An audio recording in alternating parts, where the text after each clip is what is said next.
The phone rang at exactly 4 in the afternoon. I remember the time because the sun was falling through my living room window in a way I had never seen before. Soft, calm, free. For the first time in 45 years, that hour of the day belonged to me. I had just retired.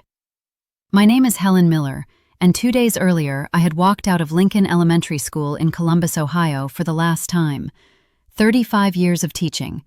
35 years of lesson plans, parent meetings, noisy hallways, and tired smiles. And now, at 67, I finally had what people always promised me would come someday: time. My coffee table was covered with travel brochures: Yellowstone, the Grand Canyon, the Pacific Coast Highway, dreams I had pushed aside for decades while raising my son alone after my husband died in a highway pileup. Dreams I told myself I would return to one day. That day had finally arrived. Then the phone rang. I glanced at the screen and felt my stomach tighten. Brooke, my daughter-in-law. I hesitated. Every time Brooke called, it was never just to say hello. It was always a favor, a demand, a reminder that, to her, I existed only when she needed something. Against my better judgment, I answered. "Helen," she said without even a greeting. No hi, no how are you enjoying retirement, just Helen. "I'm going to leave my 3 kids with you." I sat up straighter. "Excuse me?" "I have an incredible opportunity in Miami," she continued, her voice sharp and excited. "It's a multi-level marketing conference that's going to change our lives." I closed my eyes. Another one. "The kids can't miss 2 weeks of school," she added quickly, as if that settled everything. "So I'll leave Aiden, Chloe, and Leo with you." My voice came out barely above a whisper. "Brooke, Oh, don't pretend you didn't hear me," she snapped. "I said I'm leaving them with you. After all, you don't do anything anymore." The words hit me harder than I expected. "You're retired now," she went on. "You have all the time in the world. You can watch them while I travel. It's perfect." "I don't do anything anymore." My hands began to shake.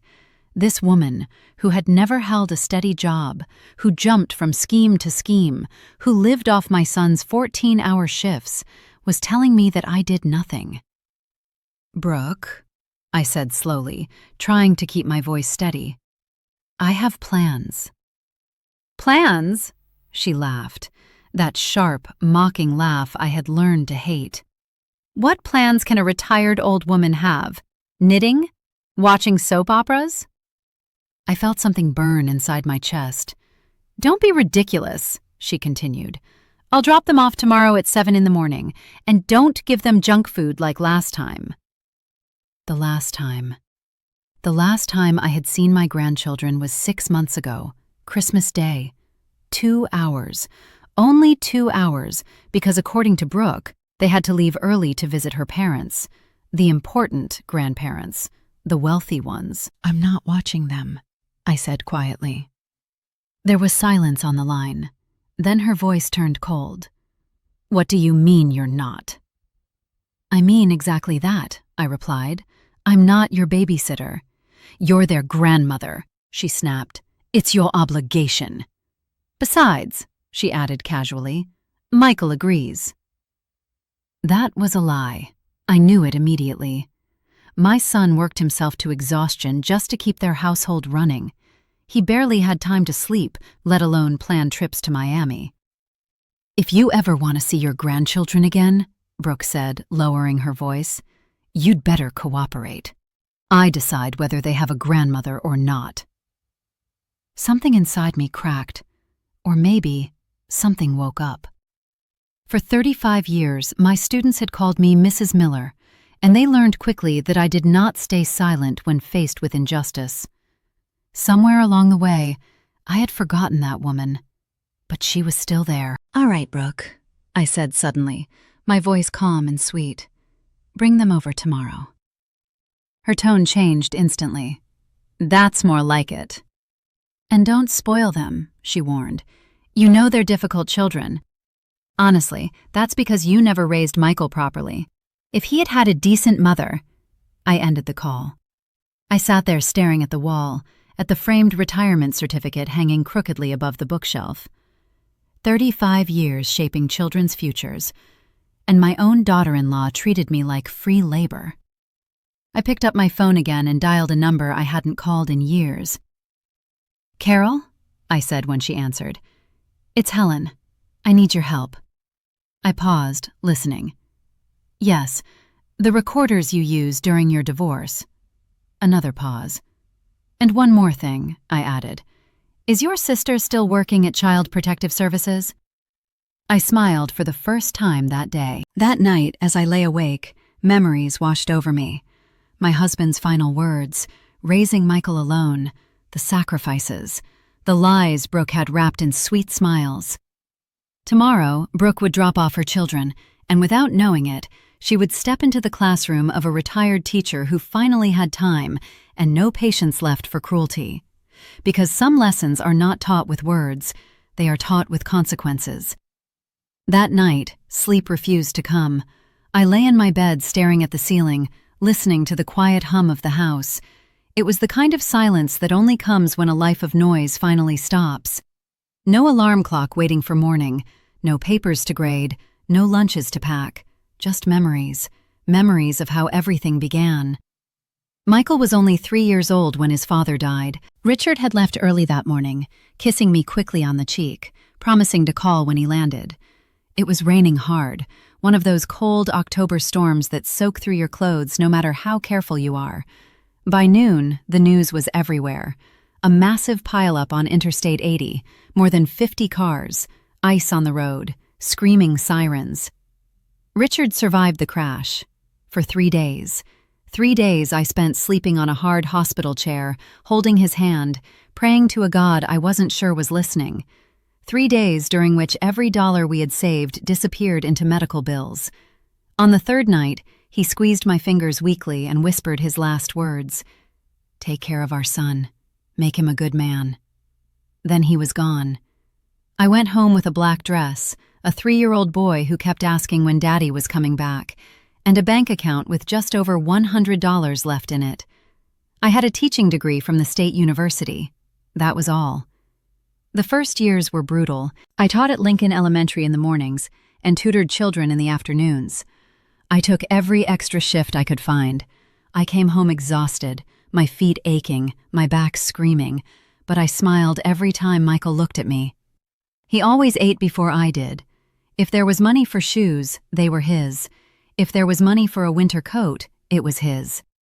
I learned how to stretch meals, how to turn leftovers into something new, how to pretend I wasn't hungry when there wasn't enough. My mother begged me to remarry.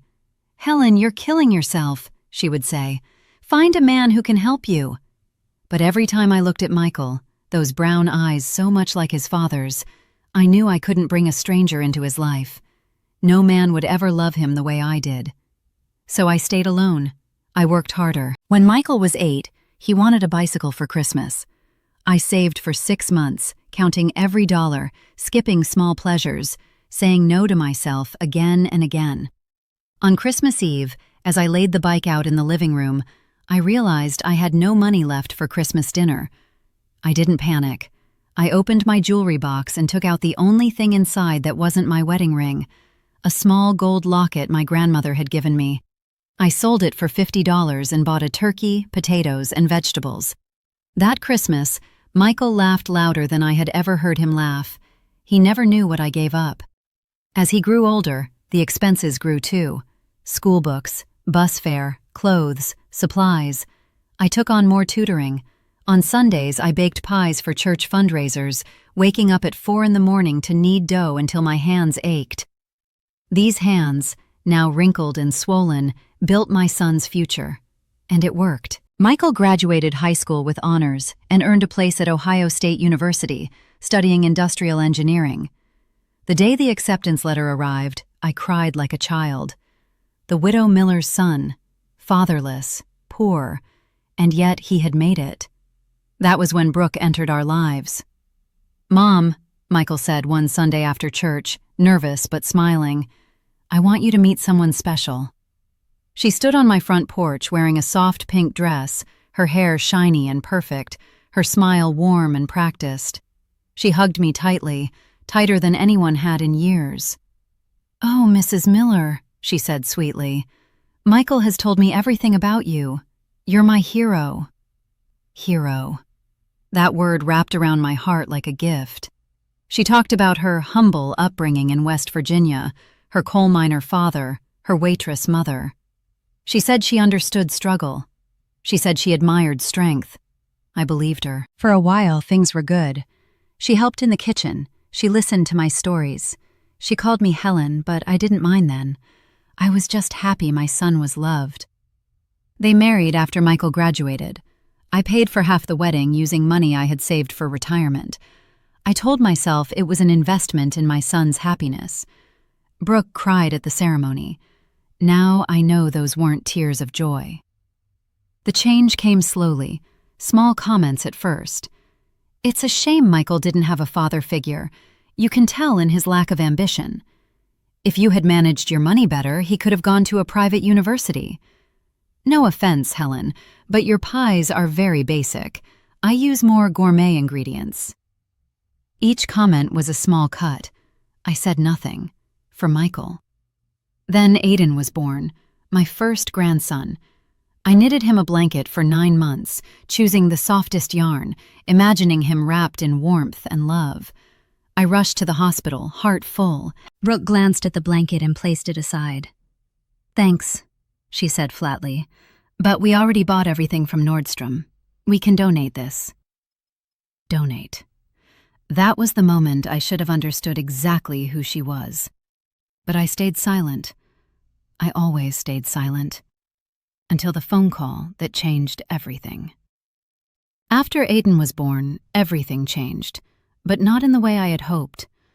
I had imagined that becoming a grandmother would soften Brooke, that holding her child would remind her of kindness, of family, of gratitude. Instead, it only gave her something new to control. She controlled when I could visit, she controlled how long I could stay, and eventually, she controlled whether I could see my grandchildren at all. At first, the excuses were polite. "Oh, today isn't good. Aiden didn't sleep well. Next weekend, maybe. We're very busy." Then they became colder. "You can't just show up, Helen. We're trying to limit negative influences." Negative influences. I was still teaching full-time then, still shaping young minds, still respected by parents and colleagues. Yet somehow, in Brooke's world, I had become a problem. Michael tried to keep the peace. He always did. He worked long hours at the manufacturing plant, leaving before sunrise and returning after dark. He was exhausted, thin, and quieter than I remembered. Whenever I brought up Brooke's behavior, he would sigh and rub his temples. "Mom, please," he would say. "She's under a lot of stress." So I stayed quiet, again. When Chloe was born 2 years later, the distance grew. Brooke invited her parents to stay for weeks. I was allowed to visit for exactly 1 hour. She watched the clock as if I might steal something. Leo's birth was the worst. I didn't even know Brooke had gone into labor until 2 days later. I found out through a social media post. A photo of my grandson, wrapped in a designer blanket, captioned, "Family is everything." I stared at that screen for a long time. Family. Apparently, I was not included. The rules became stricter as the years passed. I wasn't allowed to babysit because I was old-fashioned. I wasn't allowed to cook because I didn't understand modern nutrition. I wasn't allowed to discipline because I was too strict. Yet somehow, when Brooke wanted something, the rules disappeared.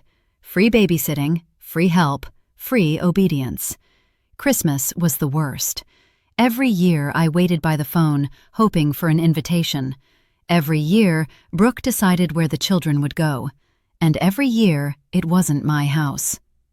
"They're spending Christmas morning with my parents," she would say. "You understand." I did understand. Her parents had money. I had memories. The last Christmas before my retirement, I finally stood up for myself. "I'd like the kids for a few hours," I said carefully. "Just a few." Brooke smiled, a thin, sharp smile. "We already have plans." That year, I saw my grandchildren for 2 hours. 2. I watched Aiden unwrap his gifts quickly. Chloe cling shyly to her mother. Leo stare at me as if trying to remember who I was. Then they were gone, and I cried in my car like a fool. Now, retired, I was suddenly useful again, a free service, a woman who did nothing. The morning after Brooke's call, I woke up early and cleaned the house slowly, deliberately, not because I felt obligated, but because I wanted everything ready, not for the children, for the truth. Carol arrived at noon with a small bag and a serious expression. "Are you sure about this?" she asked. "I've never been more sure of anything," I replied. She showed me the small recording devices. Easy to hide, easy to activate. "Just let her talk," Carol said. "She always does." That evening, Michael stopped by alone. He looked tired, older than his years. "Mom," he said gently, "Brooke told me you agreed to take the kids." "I did," I replied. He relaxed, relieved. "Thank you. You have no idea how much this helps." I almost told him everything then. Almost showed him the pain, the years of silence, the way his wife had cut me out of my own family. But I didn't. Not yet. "Just promise me one thing," I said. "Call me while you're gone." He nodded. "Of course." The next morning, Brooke arrived at exactly 7 o'clock. She didn't come in. She stood on the porch, arms crossed, sunglasses on, children lined up behind her like soldiers. "Remember," she said sharply, "no junk food, no TV during school hours, and don't try to teach them your outdated rules." I smiled. "Of course, dear." She handed me their bags without looking at me. As she turned to leave, Aiden hesitated. "Grandma?" he whispered. "Yes, sweetheart?" He looked at his mother, then back at me. "Can we stay with you more?" Brooke snapped her fingers. "Aiden, car, now." He flinched. Something cold settled in my chest. As the car drove away, the children stood close to me, unsure, quiet. They didn't run inside. They didn't laugh. They watched the street as if afraid she might return. That was when I knew. This was bigger than hurt feelings. This was about fear, and I was done being silent. The first night was quiet. Too quiet. Aiden sat at the kitchen table doing his homework without being asked. Chloe folded her clothes carefully and placed them on the bed. Little Leo followed his siblings everywhere, holding on to Aiden's shirt like a lifeline. They moved like guests who were afraid to take up space. That alone told me more than words ever could. I cooked a simple dinner: chicken, rice, vegetables. Nothing fancy. When I called them to eat, they waited until I sat down first. Even then, they didn't touch their food. "Go ahead," I said gently. "You can eat." Aiden looked up. "Mom says we have to wait." "For what, sweetheart?" "For permission." My chest tightened. "You don't need permission here," I told them softly. "This is Grandma's house." Chloe took a cautious bite, then another. When she realized no one was watching or correcting her, her shoulders relaxed just a little. That night, I tucked them into bed one by one. Chloe asked if I could leave the door open. Leo asked if I could stay until he fell asleep. Aiden didn't ask for anything. He just stared at the ceiling, eyes too old for his age. When I turned off the lights, I activated the recorder hidden in my pocket. The next morning, Brooke called. "Did they wake up on time?" she demanded. "Yes." "No sugar with breakfast?" "No," she sighed. "Good. And don't let Aiden read those silly books you like. He needs discipline, not imagination." I said nothing. I didn't need to. Every call she made, I recorded. Over the next few days, the children slowly changed. They laughed. They argued over board games. They asked questions. They asked me things no child should have to ask. "Grandma," Chloe said one afternoon while helping me bake cookies, "are we bad kids?" I stopped mixing. "Why would you think that?" "Mom says we're difficult. She says we make her tired." I knelt beside her and looked into her eyes. "You are children," I said firmly. "Children are allowed to be children." Leo crawled into my lap that night and fell asleep without fear. Aiden began talking to me about school, about how his stomach hurt before tests, about how Mom said crying was weak. Every word went into my heart, and into the recorder. Brooke called constantly, to criticize, to command, to remind me of my place. You're not their parent, Helen. Don't get attached. Remember, this is temporary. Each time her voice grew harsher. Each time the children grew quieter after hearing her. On the 7th day, something happened that changed everything. Aiden spilled milk at breakfast. Just an accident. He froze. His face went pale, his hands shaking. "I'm sorry," he whispered. "I'll clean it. Please don't call Mom." I set the cloth down slowly. "Nobody is in trouble," I said. He burst into tears, real, shaking sobs he had been holding back for years. That night, I didn't sleep. I sat in the living room, listening to the recordings again and again. The insults, the threats, the control. This wasn't strict parenting. This was emotional abuse. On the 10th day, Carol's sister called me back. "You were right," she said carefully. "What you're describing is serious." "What do I do?" I asked. "Keep documenting everything, and keep them safe." The second week was harder. Brooke's calls became angry. "Why are they acting strange on the phone? What are you filling their heads with? You'd better remember your place, Helen." I did remember my place. I was their grandmother, their safe place. On the final day, I took the children to the park. They ran freely, laughing under the open sky. Chloe held my hand. Leo chased pigeons. Aiden smiled without fear for the first time. "Grandma," he said quietly, "can we stay here?" I swallowed hard. "Let's see," I replied. That evening, I packed their bags neatly. I didn't cry. Not yet. Tomorrow, Brooke would return, and she would not recognize her children. Brooke returned on a Friday afternoon. I knew the exact moment she arrived because the children stiffened before the doorbell even rang. Aiden straightened his shoulders. Chloe's fingers tightened around my sleeve. Leo stepped behind me, pressing his face into my back. They didn't run to the door. They didn't smile. They hid. That was when my heart finally broke completely. The doorbell rang again, louder this time. I opened the door. Brooke stood there in sunglasses and high heels, her skin tanned, her lips curved in a sharp smile. She looked refreshed, rested, like someone who had just returned from a wonderful vacation. "Well," she said, stepping inside without asking, "did you survive?" She glanced around the living room, her eyes narrowing slightly. "Why is it so quiet?" The children didn't move. "Aiden," she snapped. "Chloe, Leo, come here." No one answered. I felt the small hand gripping my cardigan. "They're right here," I said calmly. Brooke laughed. "What's wrong with you three? Did Grandma turn you soft?" She stepped forward. Leo whimpered. That sound cut through me like a knife. Brooke stopped. "What did you do?" she asked, her voice suddenly sharp. "I took care of them," I replied. She knelt in front of Aiden. "What's this nonsense? Stand up straight. Look at me when I'm talking to you."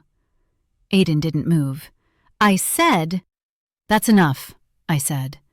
She froze. "Excuse me?" "You will not speak to them like that in my house." Her eyes widened. "In your house?" she repeated slowly. "Don't forget who their mother is." "I haven't," I said, "but I haven't forgotten who I am either." She turned back to the children. "Get your bags. We're leaving." Leo shook his head violently. "I don't want to go," he whispered. The silence that followed was deafening. Brooke stood up slowly. "What did you say?" "I don't want to go," Leo repeated, tears streaming down his face. Brooke's face hardened. "You're being ridiculous." Chloe began to cry quietly. Aiden stepped forward, placing himself in front of his siblings. "Please don't yell," he said. "We were good." Something inside Brooke snapped. Good? She scoffed. You think this is good behavior? She turned to me. What have you been telling them? I reached into my pocket. I've been listening, I said. Her laughter was sharp and dismissive. Listening to what? I pressed a button. Her own voice filled the room. Cold, controlling, cruel. You don't need permission here. You're not their parent. Remember, I decide whether they have a grandmother or not. Brooke's smile vanished. Turn that off, she hissed. I didn't. Another recording played. If you ever want to see your children again, you'd better cooperate. Her face went pale. You recorded me? She whispered. Yes, I replied. And that's not all. I took out my phone and held it up. You have two choices, I said calmly. We talk peacefully, or I make a call. Her hands trembled. You wouldn't. I already have. At that moment, my phone buzzed. Michael's name flashed on the screen. Brooke lunged for it. I stepped back. Hello, Michael, I said. You need to come home. Now. There was shouting on the other end. Brooke turned toward the door. This isn't over, she spat. You're poisoning them against me. I'm protecting them, I replied. The children clung to me as she stormed out. That night, Michael arrived. He looked confused, angry, afraid. We sat at the kitchen table while the children slept. I played the recordings. All of them. Michael didn't speak. When the last one ended, he covered his face with his hands. She said these things? He whispered. Yes. She treated them like this? Yes. The room filled with a pain deeper than words. I didn't know, he said finally. I swear I didn't know. I know, I replied softly. Outside, Brooke sat in her car, waiting. Tomorrow would decide everything. Michael didn't sleep that night. Neither did I. We sat at opposite ends of the kitchen table, long after midnight, the house quiet except for the ticking clock on the wall. The same clock Michael had broken when he was 6, throwing a baseball indoors. I had fixed it with glue and patience. Some things, I had learned, could be repaired if you acted in time. Others could not. I failed them, Michael said finally, his voice raw. No, I replied gently. You trusted the wrong person. There is a difference. He shook his head. I should have seen it. The way they flinched. The way Aiden never looks adults in the eye. I thought it was just discipline. Fear looks a lot like discipline from a distance, I said. He nodded slowly. I was never home, he admitted. I worked so much because she said that was what a good husband does. Provide. Don't interfere. We sat in silence again. In the early hours of the morning, Michael stood up and walked to the hallway. He watched his children sleeping. Leo curled around a pillow, Chloe's thumb in her mouth. Aiden alert even in sleep, as if ready to protect them. They're afraid of her, Michael whispered. Yes, I said, and that fear didn't come from nowhere. At sunrise, Brooke returned. She didn't knock. She barged in, eyes red, makeup smudged, fury barely contained. What is this nonsense? She demanded. Why are you still here? Michael stood between her and the children. We need to talk, he said. Later, she snapped. I'm taking the kids. No, he replied quietly. The word shocked her. What did you say? I said no. She laughed, but there was fear in it now. You don't get to decide that. I do, he said. I'm their father. She turned to me. This is your doing. I told the truth, I said. Michael pulled out his phone.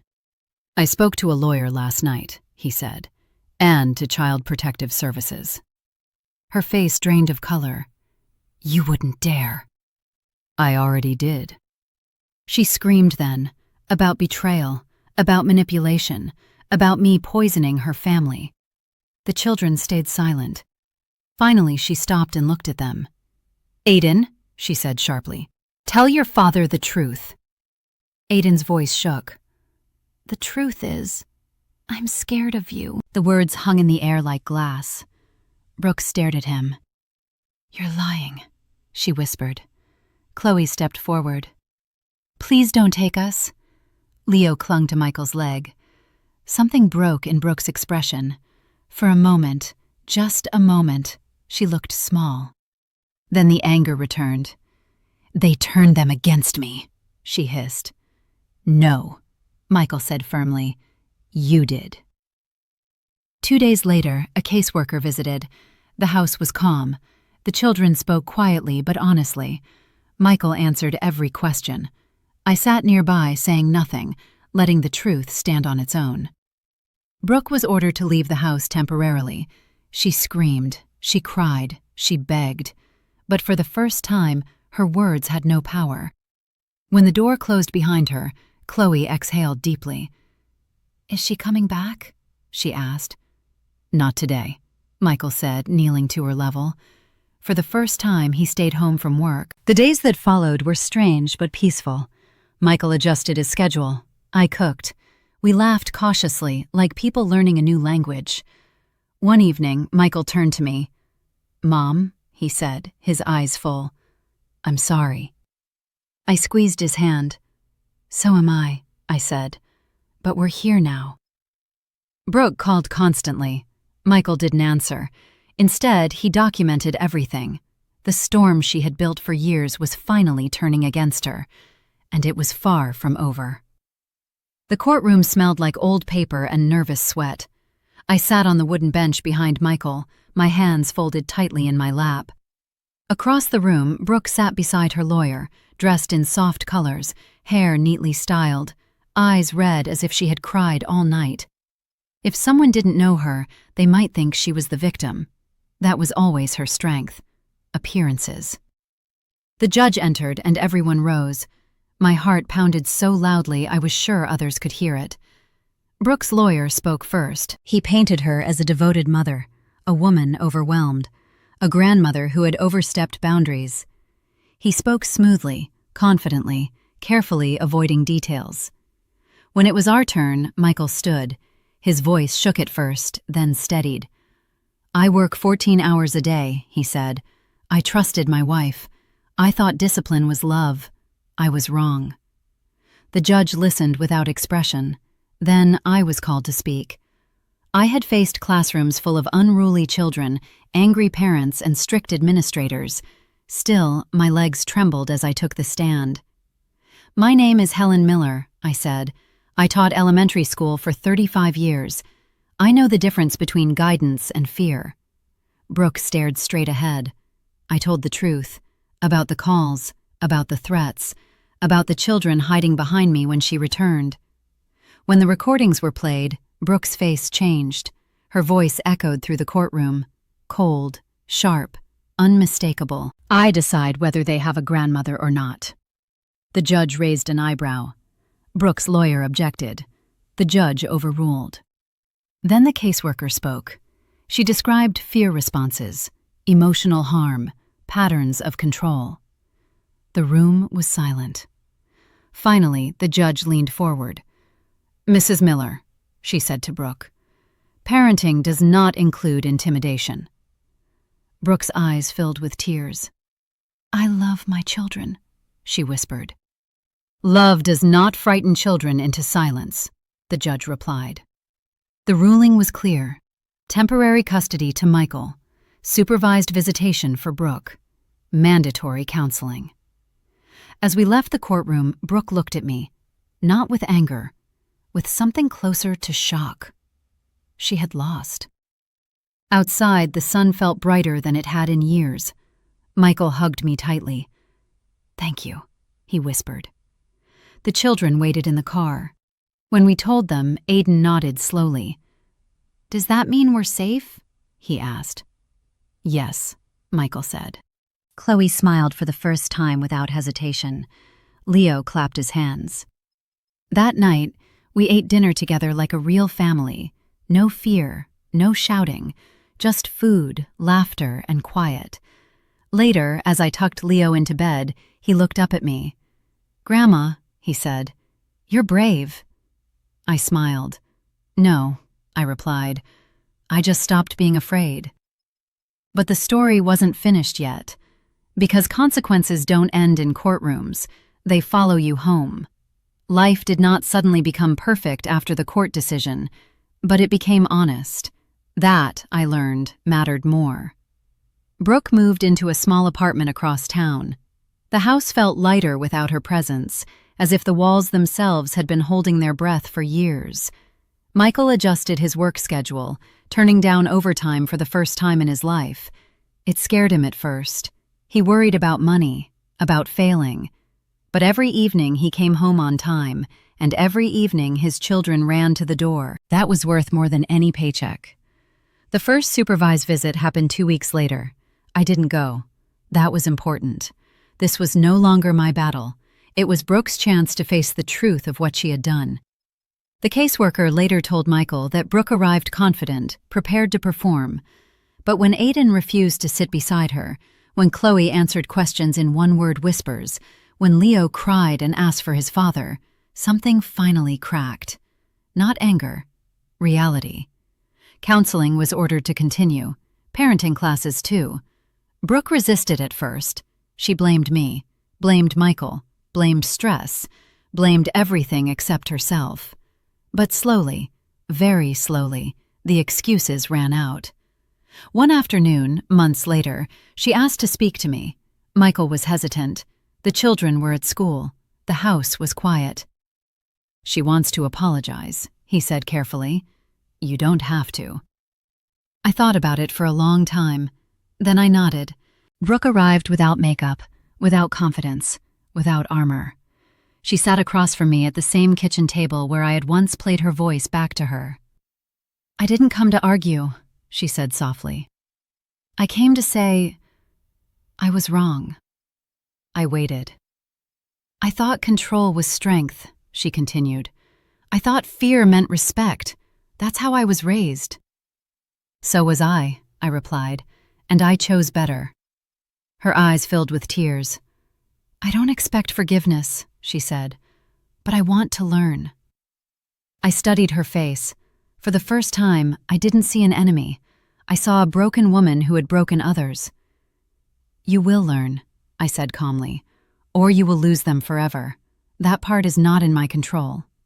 She nodded. The children healed slowly. Aiden began sleeping through the night.